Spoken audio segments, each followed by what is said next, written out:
अस्सलाम वालेकुम dear students. आज का हमारा लेक्चर है human respiratory system. Human respiratory system को उर्दू में कहते हैं अमल तनफ़ुस। सांस लेने वाला और छोड़ने वाला निज़ाम है। क्लास 7th लेवल के अकॉर्डिंग हमने पढ़ना है। आप सबको मैं वेलकम करता हूँ अपने यूट्यूब चैनल लर्निंग ग्लोब में, और मैं हूँ आपका टीचर मोहम्मद फ़ारूक अचकज़ई। चलिए स्टार्ट करते हैं। स्ट्रक्चर और फंक्शन एक साथ पढ़ते हैं। सबसे पहले हम स्ट्रक्चर की बात करते हैं। ये है आपका रेस्पिरेटरी सिस्टम।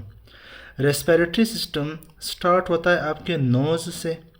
नोज़ के अंदर जो दो ओपनिंग्स है उसको कहते हैं नोस्ट्रिल्स या नेरीज भी इसको कहते हैं। ये अंदर जाकर एक बड़ी कैविटी में कन्वर्ट होती है जिसको कहते हैं नज़ल कैविटी। अच्छा, यहाँ पर दोनों नोस्ट्रिल्स को एक मेम्ब्रेन ने अलग कर रखा है जिसको कहते हैं नज़ल सेप्टम। और ये जो अंदरूनी स्ट्रक्चर है नोज़ का वो कुछ यूँ है नज़ल कैविटी। यहाँ पर आपको हेयर्स भी नज़र आएंगे, बाल होंगे और म्यूकस सेल्स होंगे जो कि म्यूकस रिलीज़ करते हैं। अगर आप सांस ले रहे हो नोज़ के थ्रू, उसमें कचरा है, वायरसेस है, बैक्टीरिया है, पैथोजेंस है, डस्ट है, तो ये बाल वगैरह उनको रोक लेते हैं और ये म्यूकस सेल्स जो है ये म्यूकस रिलीज़ करते हैं। उस म्यूकस के अंदर ये कचरा, ये पैथोजेंस फंस जाएंगे और वो एक गम जैसा है। फिर उन यहाँ पर सेलिया भी है, ये सेलिया बीटिंग करते करते इनको गले के अंदर लेकर जाएगा और फिर आप वज़ू करते वक्त इसको निकाल लेते हो। अच्छा, नज़ल कैविटी के बाद स्टार्ट होता है आपका फेरिंग्स।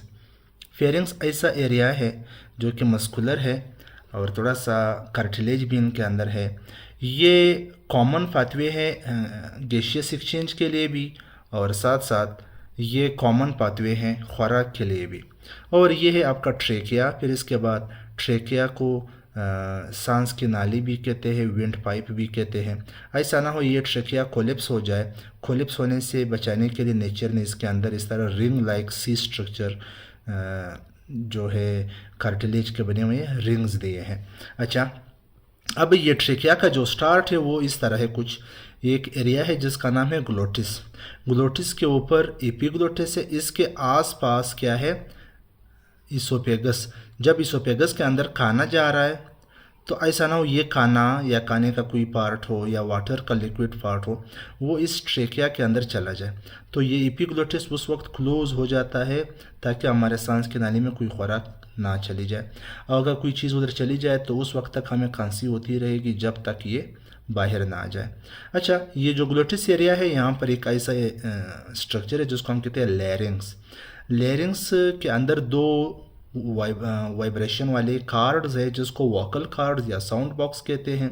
जब हम तेज़ हवा निकालते हैं ट्रेकिया के ज़रिए, ये दो कॉर्ड्स वाइब्रेट करते हैं और इस वाइब्रेशन के बदले में आवाज़ निकलती है और ये आवाज़ जो है फिर हम बातों में कन्वर्ट करते हैं।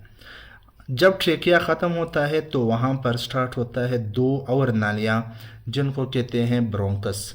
एक को ब्रोंकस, दोनों को ब्रोंकाई कहते हैं। अच्छा, ये ब्रोंकस फिर जाकर ढेर सारे ब्रोंक्यूल्स में डिवाइड हो जाते हैं। सपोज ये एक ब्रोंक्यूल इधर, एक इधर, एक इधर। और ये कौन सा एरिया है, ये लंग्स वाला एरिया है। जिस कैविटी में लंग्स है उसको चेस्ट कैविटी या थोरेसिक कैविटी कहते हैं। ये राइट लंग है, थोड़ा सा बड़ा है। ये लेफ्ट लंग है, थोड़ा सा छोटा है।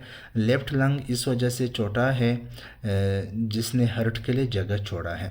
सही, ये 2 लोब्स वाला है, ये 3 लोब्स वाला है। अच्छा, इसको प्रोटेक्ट किया है किसने, 12 जोड़े रिब्स है इसके ऊपर से गुजरते हैं, वो रिब्स पसलियाँ इसको कवर रखते हैं। अच्छा, इसके अंदर ये ब्रोंक्यूल्स जाकर अल्वियोलर डक्ट में कन्वर्ट हो जाते हैं और एंड पर एक अल्वियोलर सेक को जन्म देता है जिसको हम कहते हैं अल्वियोलस। एक को अल्वियोलस कहते हैं, ज़्यादा को अल्वियोलाई कहते हैं। ये alveoli structural and functional units है रेस्पिरेटरी सिस्टम का। यहाँ पर एक अल्वियोलस मैंने बड़ा करके ड्रॉ किया है। जो गैसेस हम लेते हैं उसके अंदर ज़ाहिर सी बात है ऑक्सीजन भी होगी, नाइट्रोजन भी है, वहाँ पर कार्बन डाइऑक्साइड भी है और बहुत सारे गैसेस हैं। ATM जिसको हम कहते हैं एटमॉस्फेरिक प्रेशर, 78% क्या है, नाइट्रोजन है, 21% ऑक्सीजन है और 0.039% क्या है, कार्बन डाइऑक्साइड है।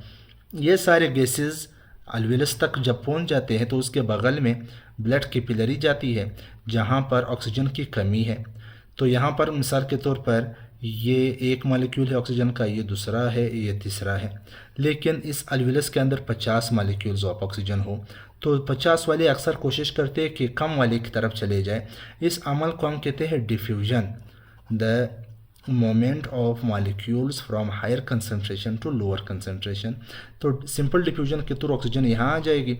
यहाँ पर अगर कार्बन डाइऑक्साइड ज़्यादा है तो इधर कार्बन डाइऑक्साइड कम है, कार्बन डाइऑक्साइड इधर तक चली जाती है, तो हम वापस इसको एक्सहेल करते हैं।